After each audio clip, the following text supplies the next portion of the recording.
오늘은 예수님이 입성하신 날이죠. 그래서 예수님이 예루살렘에 입성하신 날, 이 날을 기념하는 종료절입니다. 이 종료절에 예수님이 예루살렘에 입성하실 때에 쓰이는 사람들이 있습니다. 쓰여지는 사람, 예수님이 예루살렘에 입성할 때에 쓰임받는 사람들이 나옵니다. 어린 나귀를 예수님께 내어드리는 사람이 있었습니다. 또 어떤 사람이 있었어요? 나귀 등에 겉옷을, 자기의 겉옷을 벗어서 깔아드리는 사람이 있었습니다. 또 예수님이 나귀를 타고 오실 때에 겉옷을 깔아 길에 펴는 사람이 있었습니다.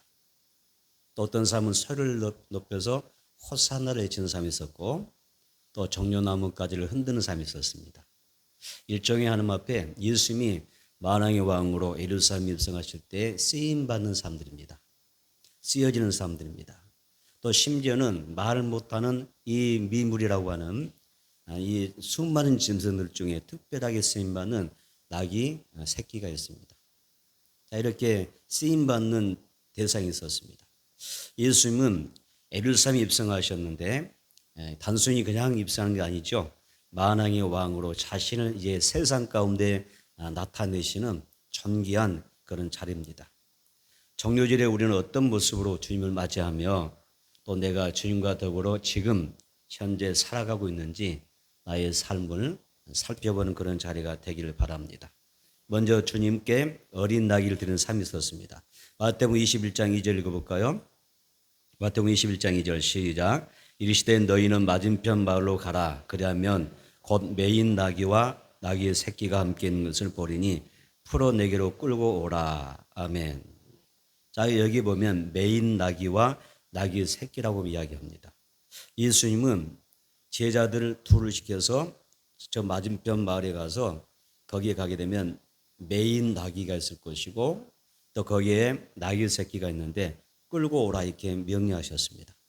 마을에 가게 되면 매인 나귀가 있다. 또 나귀의 새끼가 있다. 함께 있는 것을 너희가 보게 될 것이다. 그때 그 매인 나귀를 풀어 내게로 끌고 오라 이렇게 말씀하셨습니다.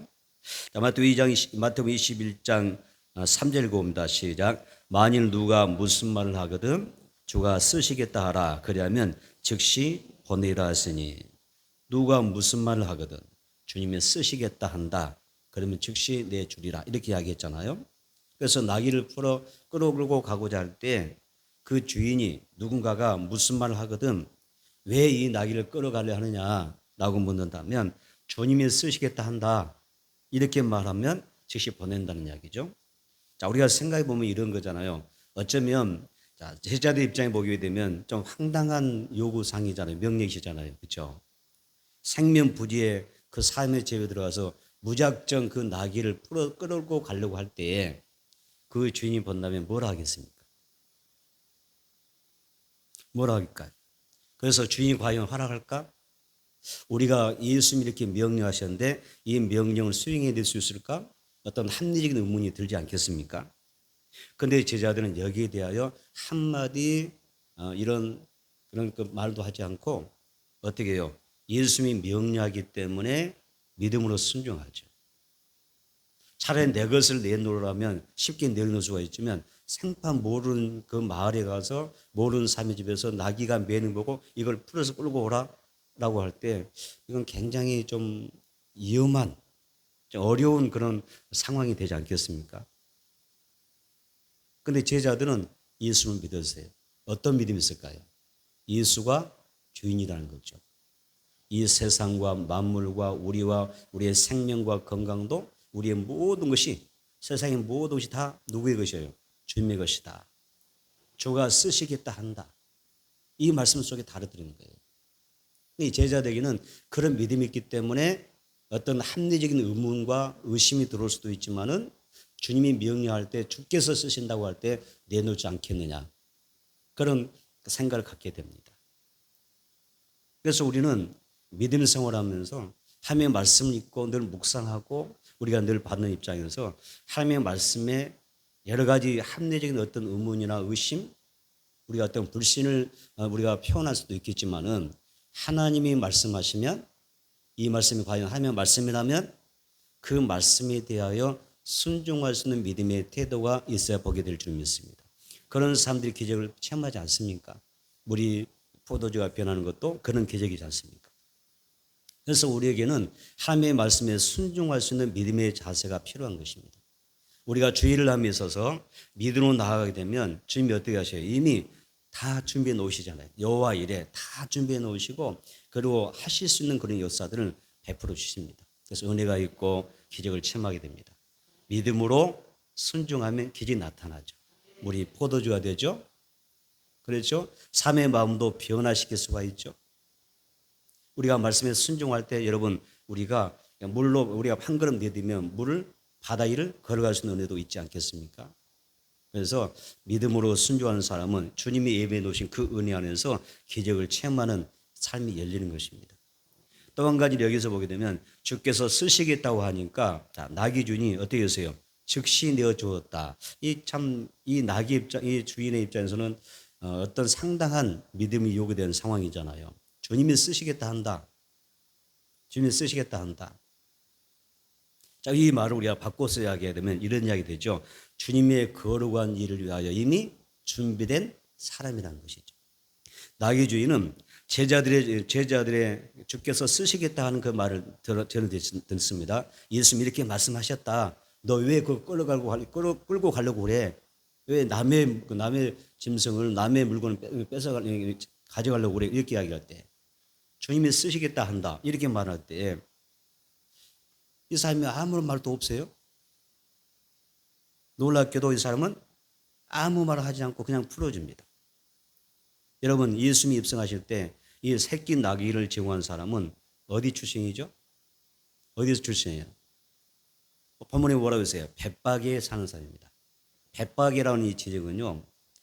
당시에 예수님 살던 당시에 벳박이나 또 베다니는 어느 동네면 아주 가난한 동네입니다.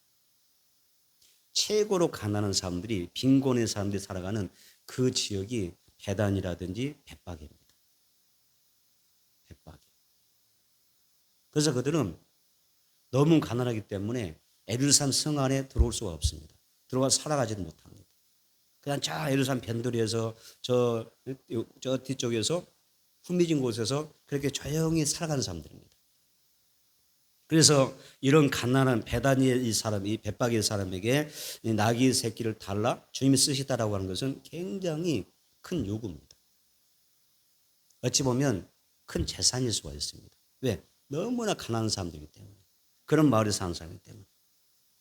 가부의 전 재산이었던 이 두 렛돈처럼 정말 이 벳박의 이 나귀 주인 입장에서는 가난했기 때문에 주께서 쓰시겠다고 할 때 아무런 말도 없이 흔쾌하게 내어줄 수 있는 것은요. 주님을 향한 완전한 헌신을 의미하는 것입니다.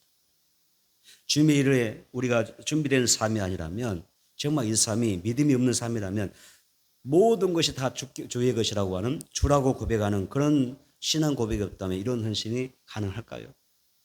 가능할 수 있을까요? 그래 주님이 주신 거야. 건강도 주신 거지. 가족도 내게 주신 거지. 생명도 내게 주신 것이지. 먹고 사는 그 모든 행위가 살아가는 그 모든 삶이 다 주님으로부터 와서 내가 이렇게 살아가는 거야. 이런 고백이 없다면 결코 할 수 없는 헌신이죠. 사실 우리가 주님을 위하여 드리는 헌신은 은혜가 부어져야 가능한 겁니다. 은혜 없으면 안 되는 거예요. 우리가 믿음 생활하는 것도 기도하는 것도 봉사하는 것도 충성하는 것도 우리가 주님에서 살아가는 그 모든 신앙은요. 은혜가 부어져야 가능한 거예요. 은혜 없으면 안 돼요. 그래서 은총을 받은 자들은 정말 은혜 받는 자, 은총을 받는 자만이 하나님 앞에서 그렇게 영적으로 열려서 살아갈 수가 있어요.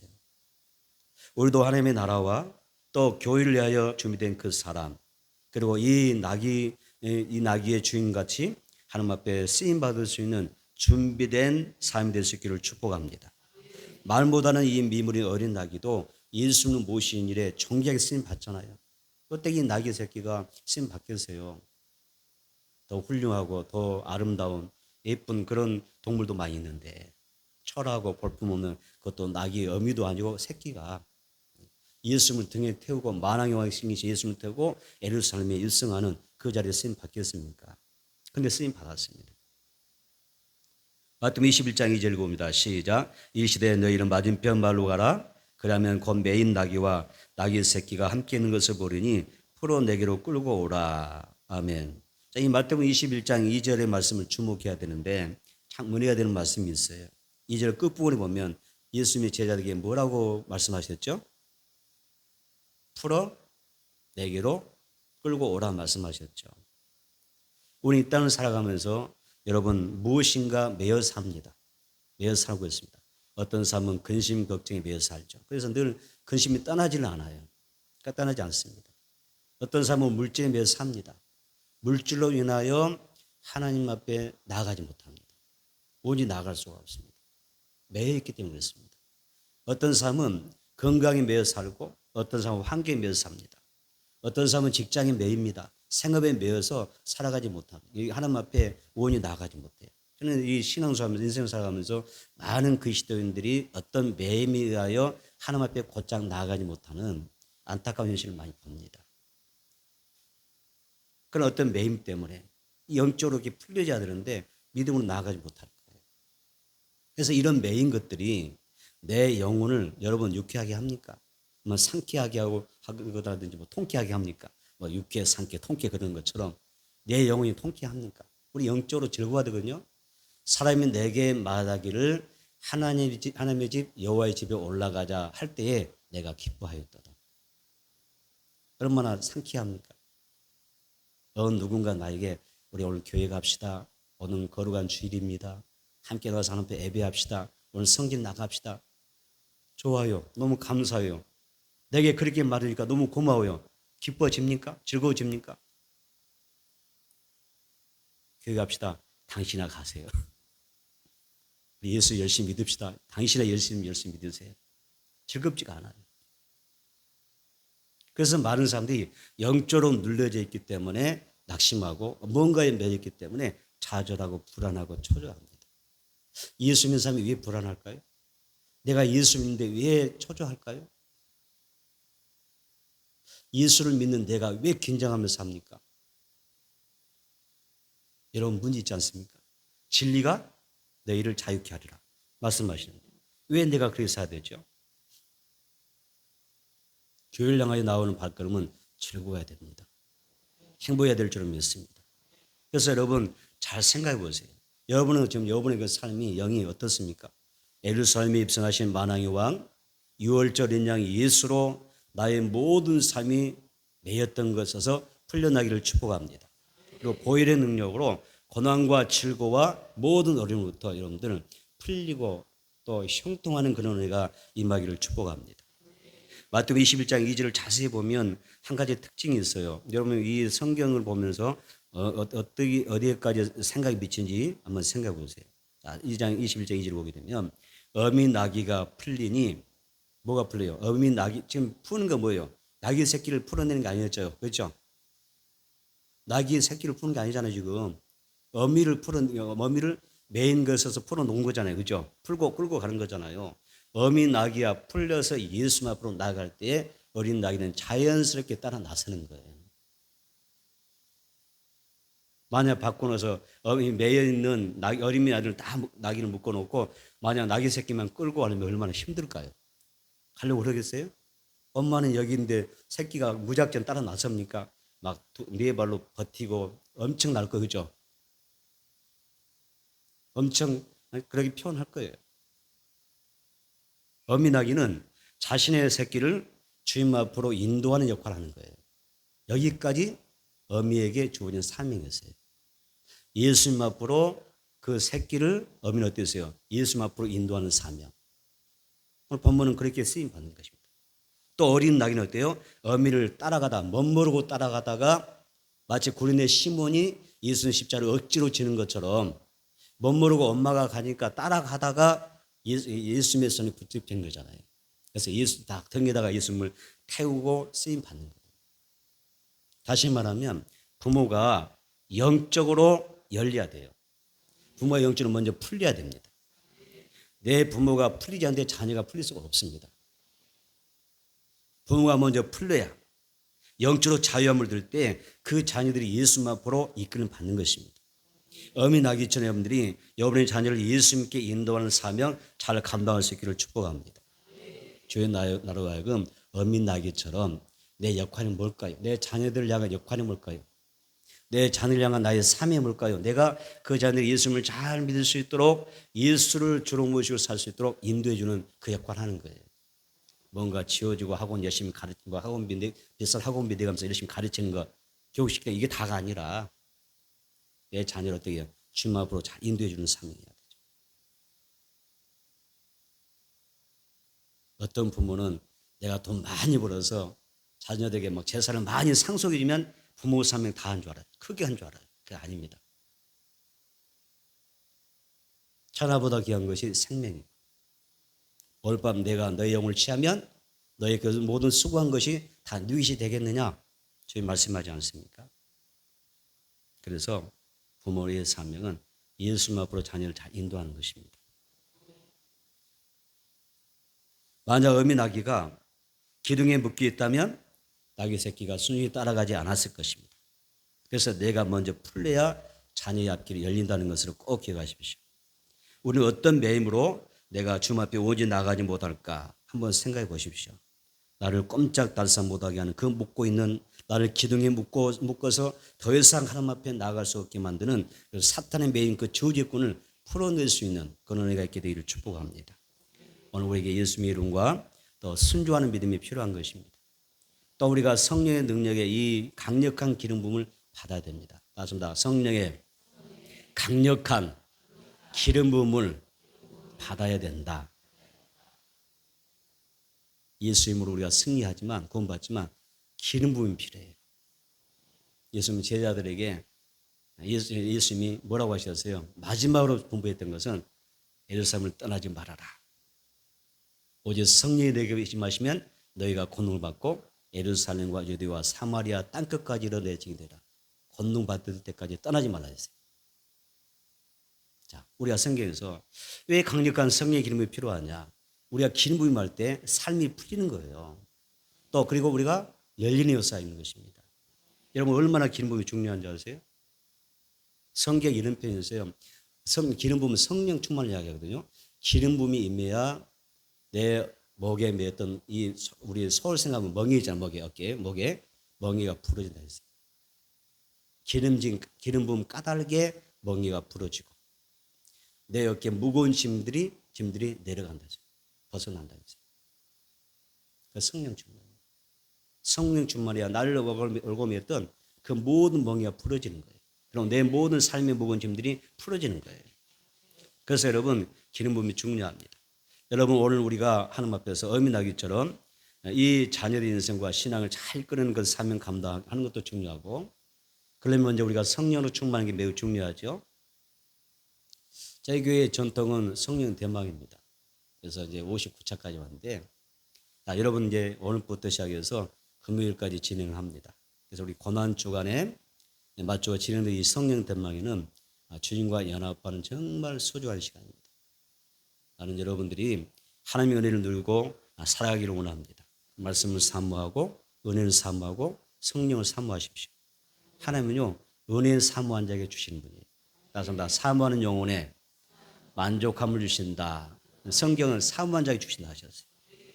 우리가 성경에 특별히 성령의 기름 부음을 사모해야 됩니다. 아까도 이야기했지만 기름진 까닭이 아까 뭐라 했어요?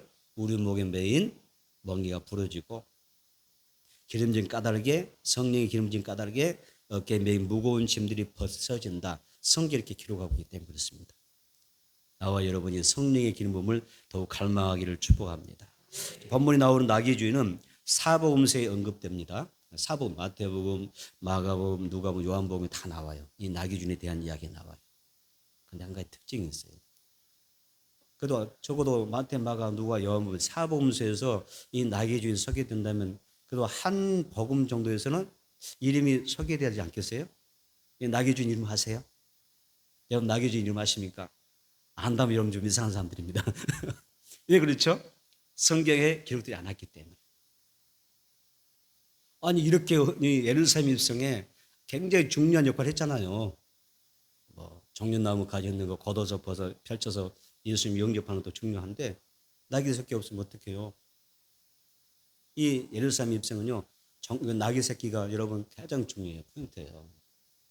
핵심입니다. 자, 이런 역할을 하는 사람인데, 이름 없어요. 무명이 무명. 이름이 없어요. 이 사람이 주님께서 쓰시겠다고 하는 이 말씀을 전답하실 때, 무명으로 한 거예요. 무명으로 했는데, 그저 기쁨으로 헌신한 것입니다. 다시 말하면, 이름도 없이, 빛도 없이, 그냥 주님이 쓰시겠다고 하니까 내야 되는 그런 헌신적인 사람이죠.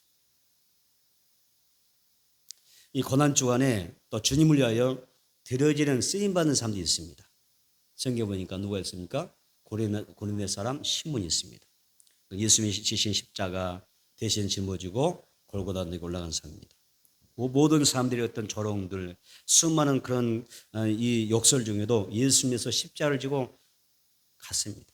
처음에는 억지로 지고 갔지만, 그러나 여기는 하나님의 기름이 있었을 것입니다. 나중에는 감사돼서 나 같은 죄인이, 그렇죠? 처음에는 억지로 십자가 메었지만 나 같은 죄인이 주님의 그 구원 사역을 위하여 쓰임 받았다는 그런 기름 부음에 감기했을 거란 말이에요. 또 한 사람이 있어요. 고난주간에 쓰임 받은 사람 누구예요? 그는 떠올려 보세요. 누가 있어요? 아리마대 요셉이죠. 이 굉장한 부자였습니다. 그래서 자기는 살았을 때 내가 죽어서 나는 이런 묘지에 들어가야 되겠다 해서 아주 이 자기가 죽으면 들어갈 그 묘를 굉장히 잘 이렇게 좋은 곳으로 무덤을 장만했습니다. 부자였던 그가 자신이 묻혀질 그 묘를 위해서 얼마나 정성으로 좋게 만들었겠습니까? 그런데 예수님이 딱 십자가 운명하시니까요, 자신의 묘를 누구를 위해서 만들어요? 나를 위해서 준비한 묘인데, 여러분 생각해보세요. 그것도 죽음을 자기 죽음에 자기의 시신을 위해서 준비할 정도로 얼마나 그런 애착이 있을 거 아니에요. 그런데 그걸 예수님 위해서 내드립니다. 이들은 주님을 위하여 모두가 준비된 사람들입니다. 여러분이 주님께 쓰임받고 있다면, 내가 지금 사람 앞에 쓰임받고 있다면 여러분 많이 그 은혜에 감사하기를 축복합니다. 스가랴 9장 9절을 보겠습니다. 스가랴 9장 9절. 스가랴 9장 9절 읽어보겠습니다.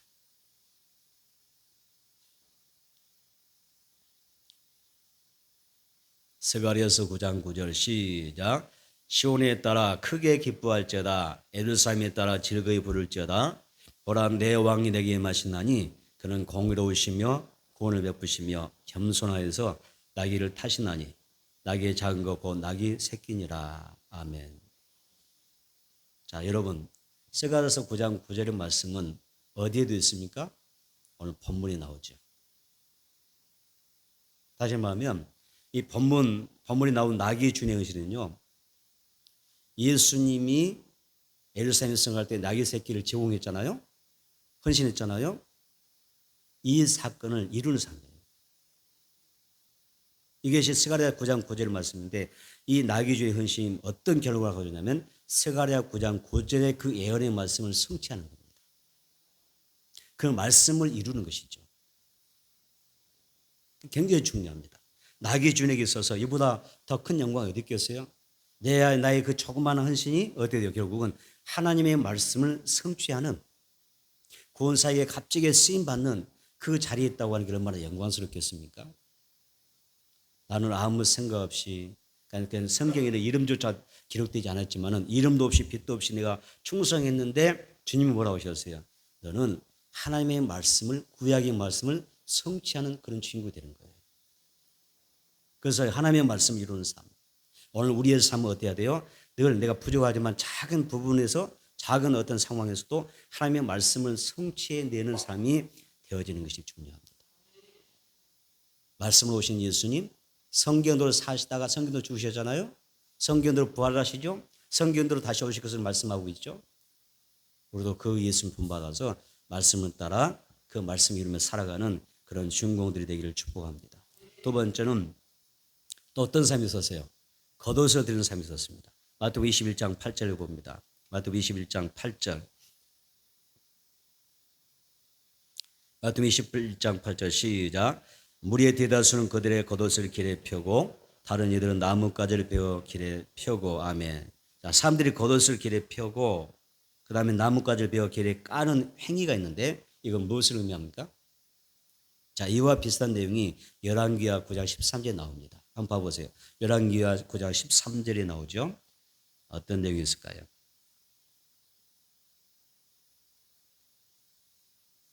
열왕기하 9장 13절 읽겠습니다. 우리가 각각 자기 옷을 급히 가져다가 섬돌이 곧 예후의 밑에 깔고 나팔불 미르되 예후는 왕이라 하니라. 아멘. 각각 자기 옷을 급히 가져다가, 겉옷을 길에 펴는 행위가 뭐냐면요, 왕으로 맞이한다는 표현이에요. 그래서 예수님이 예루살렘에 입성할 때 길에 이 등에, 나귀의 새끼 등에다 겉옷을 펴고 길에 깔았던 이유가 뭐냐면 예수는 우리는 왕으로 모십니다, 그런 표현이에요. 본문은 예수님이 진정한 유대인의 왕이 되심을 상징적으로 보여주는 것입니다. 이 세상의 왕들은 어때요? 권력으로 나라를 다스리죠. 권력으로 어때요? 백성들을 지배하려고 합니다. 그냥 힘으로 칭송받기 원합니다. 근데 우리 예수님은 어때요? 자, 성경이 이렇게 이야기하죠. 예수님은 온유하신 분이다. 겸손하신 분이다. 공의로우신 분이시다. 그 겸손하신 예수님이 겸손하여서 나귀의 새끼를 타고 입성하신다. 그 세상의 왕과 전혀 다른 거예요. 예수는 우리를 위해서 죽으러 오셨고 생명을 주러 오셨어요. 자, 예루살렘 입성은 그냥 단순히 예수님이 왕으로 입성하시는 겁니까? 왕으로 추대받으러 오신 거예요? 아니에요. 맞습니다. 예수님은 예루살렘에 죽으러 오셨다. 목적이 그거예요. 지금 죽으러 입성하는 거예요. 그래서 우리가 예수 우리를 위해서 죽으시고 우리에게 생명을 주기 위하여 이 세상에 오셨고 예루살렘에 입성하셨던 것입니다. 오늘 우리들의 마음속에 입성하시고 우리의 가족에도 입성하셔서 나를 위해서 아낌없이 생명도 내주신 그 주님의 사랑이 부어져서 여러분들의 가정에 놀라운 구원의 역사가 있게 되길 축복합니다. 제 관심은요, 항상 여기에 있어요. 가족권에 있어요. 저는 성도들 가정이 온전히 복음받는 게 제일 차적인 목표예요. 가정을 우리가 떠나서 가정구를 이루지 않고 다른 거 생각할 수 없잖아요. 가족구이 굉장히 중요합니다. 예수는 나의 왕, 나의 주님으로 영접받는 사람만이 영생을 얻을 수 있기 때문에 굉장히 중요합니다. 그래서 예수는 나의 왕, 나의 주님이 될 수가 있습니다. 요한복음 11장 25절, 26절 볼까요? 요한복음 11장 25절, 26절 보겠습니다. 요한복음 11장 25절, 26절 다 함께 읽습니다. 예수께서 이르시되 나는 부활이요 생명이니 나를 믿는 자는 죽어도 살겠고 무릇 살아서 나를 믿는 자는 영원히 죽지 아니하리니 이것을 내가 믿느냐. 아멘. 이 세상은 우리는 각자가 잠시 다녀가는 순례의 여정입니다. 언제가 우리 주님 다 부르실 거예요. 이 세상의 모든 여행을 다 내려놓고 우리는 언젠가 떠나야 돼요. 어때요? 여기 이 땅에서 오래오래 사실래요? 천년 만년 살아보실래요? 안 됩니다. 금방 주님 앞에 가셔야 될 분도 있습니다. 모든 삶의 마지막 종착역은 딱 두 가지밖에 없습니다. 천국과 지옥입니다. 그래서 예수님이 이 땅에 오신 이유가 뭐냐? 예루살렘에 입성하신 이유가 뭐냐? 예루살렘에 입성하셔서 죽으시고 부활하셔서 우리에게 뭘 주셔요? 영원한 생명을 주시고 그리고 하나님 나라를 우리에게 인도하시기 위해서 입성하기 때문에 이 정료질이 굉장히 중요한 것입니다. 예수님은 나와 여러분의 왕이시고 주님이십니다. 나는 다시 한번 이야기합니다. 여러분의 자녀들에게도 여러분의 손들 가운데, 자녀들, 손자들 가운데, 손녀들 가운데도 예수님이 그들의 왕이 되기를 축복합니다. 나이를 타고 오시는 예수님 향하여 이 겉옷을 편다고 하는 것은 경외심을 표현하는 거죠. 겉옷을 벗어서 안나귀 안장을 만들어드리는 사람이 있습니다. 또 어린 나귀를 타고 가시는 길에 겉옷을 펴드리는 사람도 있습니다. 이들은 누가 강요해서 된 것도 아니고 자원하여 주님을 환영했던 사람입니다. 우리는 주님 앞에 최상의 것을 드리는 신앙을 해볼 필요가 있습니다. 주님을 경외하며 언제나 변함없는 그런 최상의 신앙으로 주님을 높이며 섬기며 살아가십시오. 성경에 또 가장 중요한 말씀이 어딘 줄 아세요? 중요한 말씀이 어디예요? 한번 찾아보겠습니다. 마태복음 22장 37절에서 38절. 우리가 성경을 늘 읽으면서 가장 중요하게 다뤄져야 될 성경 구절이 있어요. 그걸 찾아보시라고요. 마태복음 22장 37절 38절 읽습니다. 예수께서 이르시되 내 마음을 다하고 목숨을 다하고 뜻을 다하여 주 너의 하나님을 사랑하라 하셨으니 이것이 크고 첫째 되는 계명이요. 뭐라 하셨어요? 하나님을 사랑하라. 이게 최고의 계명이란 말이에요.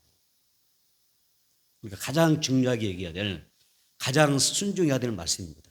하나님을 사랑하는 것이 내 삶의 첫째가 되어야 됩니다. 가장 우선이 되어야 되는 것이 이런 말씀입니다. 우리 모두가 하나님의 마음을 다하고 목숨을 다하고 뜻을 다하여 하나님을 사랑하고 말씀에 순종하는 정말 신앙의 깊이가 있는, 깊이 있는 신앙생활을 하게 되기를 축원합니다. 세 번째, 종려나무를 흔들며 호산나를 외치는 사람들이 있었습니다. 자, 마태복음 21장 읽어봅니다. 마태복음 21장 8절로 9절. 마태복음 21장 8절로 9절 시작. 무리의 대다수는 그들의 겉옷을 길에 펴고 다른 이들은 나뭇가지를 베어 길에 펴고 앞에서 가고 뒤에서 따는 무리가 소리 높이 이르되 호산나 다윗의 자손이여 찬송하리로다. 주 이름으로 오신 이여 가장 높은 곳에서 호산나 하더라. 아멘. 호산나의 뜻이 뭐죠? 호산나 뭐예요? 구원하소서라는 뜻이에요. 구원하소서. 예루살렘에는 많은 사람들이 예수 모실 때 호산나를 외쳤어요. 큰 소리로 외쳤습니다. 그런데 그 호산나, 나를 구원하소서라고 할 때 도대체 뭘 구원해 달라고 하는 것이냐, 이건 또 중요한 문제입니다. 그때 그들의 이 호산나 외쳤던 사람들 중에는 우리를 이스라엘의 지금 정치적인 상황에서 아니면 로마의 압제로부터를 구원해 주세요, 이런 의미가 강했습니다. 근데 알든 모르든 그렇게 하고 있었습니다.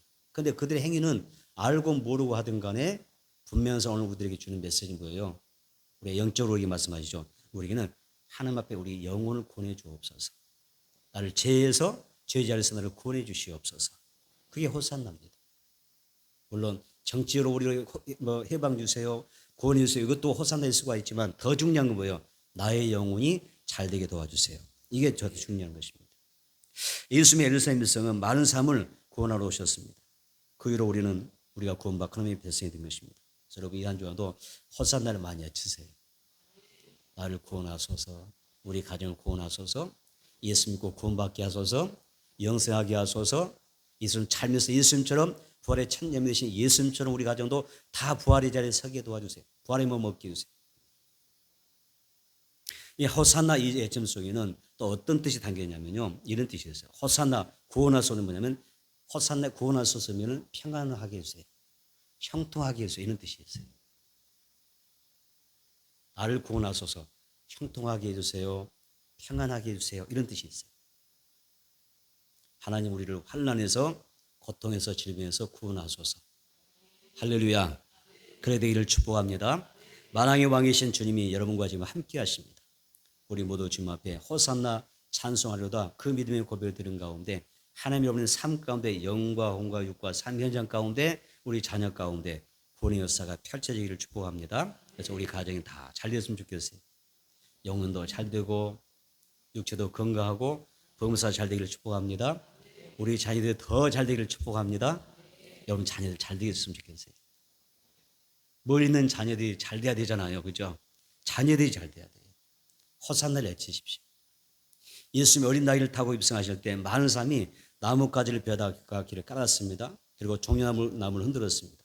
자, 이 종려나무까지는 왕이 행진할 때 사용하는 그런 나무였습니다. 자, 이 나무는 사시사철을 푸른 나무입니다. 메마르지 않습니다. 그래서 이 나무를 가리켜서 승리를 상징합니다. 승리를 상징했습니다. 그래서 종려나무 가지를, 예수님이 왕으로 입성하실 때 승리를 상징하는 이 종려나무 가지를 흔들었다. 무슨 의미 같아요? 어떤 의미 같아요? 종려나무 가지는 무슨 의미 같아요? 자기들이 알고 있든 모르고 있든 무슨 의미 같아요? 그 의미는 예수님의 사망 고생을 깨뜨리시고 무덤에서 다시 부활하신다는 거예요. 네. 우리에게 영원한 생명을 주신다는 것입니다. 그래서 우리에게 영원한 생명, 우리에게 대승리를 약속하는 만왕의 왕됨을 이 종려나무까지 흔들면서 표현했던 것입니다. 또 이 종려나무와 관련하여 또 어떤 성경 구절이냐면 시편 90편 12절 보겠습니다. 시편 90편 12절. 자, 시편 90편 12절 읽어봅니다.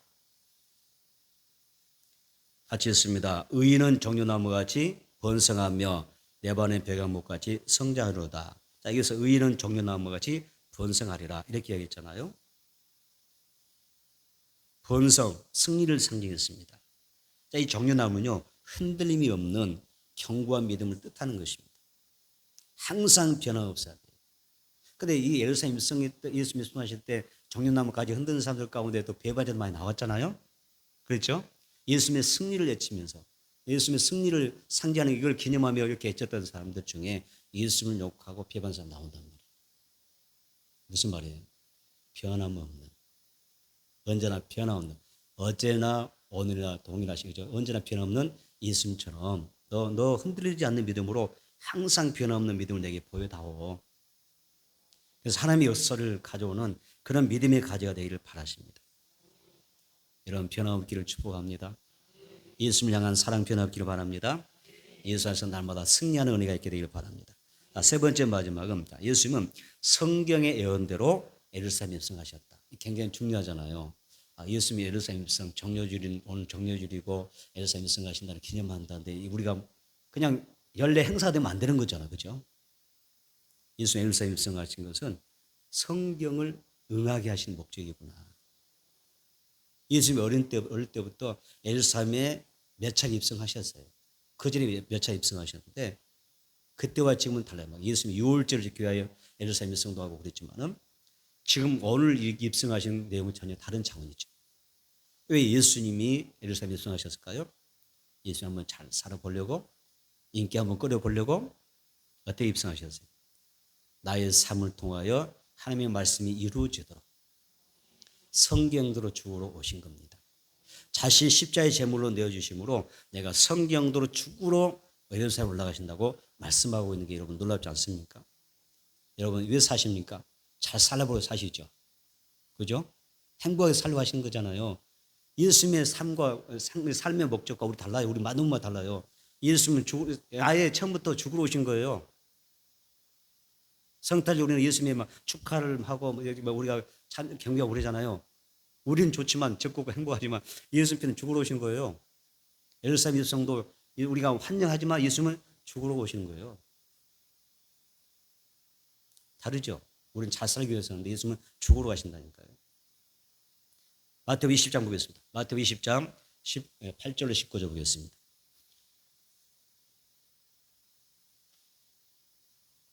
마태복음 20장 18절 19절 함께 했습니다. 시작. 보라 우리가 예루살렘으로 올라가노니 인자가 대제사장들과 서기관들에게 넘겨짐에 그들이 주기로 결의하고 이방인들에게 넘겨주어 그를 조롱하며 채찍질하며 십자가에 못 박게 할 것이나 제3일 살아나리라. 아멘. 예수님의 말씀이에요. 예수님 이 말씀은 예수님은 제자들에게 내가 왜 예루살렘 올라가는 줄 아느냐? 올라가야 될 이유가 뭐냐? 설명하신 것입니다. 예루살렘 올라가는 이유가 뭐냐? 나는 인류의 죄를 대속하기 위하여 너의 죄를 대속하기 위하여 십자가에 못 박혀 죽으려고 올라간다. 이렇게 말씀하는 거예요. 예수님이 한목제물로 십자가에 죽으셨지만 죽으셔야만 우리가 어때요? 제사 받고 구원받을 수 있는 길이 열리는 겁니다. 또한 무덤에서 다시 살아나는 그런 예수님의 부활이 있어야 그 부활의 첫 열매신 예수님 때문에 우리도 다시 부활의 몸을 얻는 것입니다. 그래서 우리가 천국에서 부활의 몸을 얻고 신뢰한 몸으로 변화되어서 천국에서 영생 복락을 누리게 되는 것이죠. 할렐루야. 자, 예수님이 예루살렘에서 이런 뜻이 있어요. 스가랴 9장 9절은 예수님은 성경의 예언의 말씀으로 예루살렘에 입성하셨음을 증언하고 있는 것입니다. 그래서 이 오늘 본문의 말씀과 스가랴 9장 9절의 말씀은 같은 대목이 있지 않습니까? 예수님이 오시기 오래전에 선자는 예수님이 나귀 새끼를 타고 예루살렘에 입성할 것이라고 예언했습니다. 예수님이 이 예언의 말씀대로 예루살렘에 지금 입성하고 하셨습니다. 예수님이 성경대로 오셨기 때문에 우리가 살 수 있는 영생의 길이 열린 줄을 믿습니다. 그래서 우리도 참 예수님 말씀도 샀기 때문에 성경대로 샀기 때문에 내가 이렇게 혜택을 보고 사는 건 수혜자구나. 수혜자. 은혜 받고 사는구나.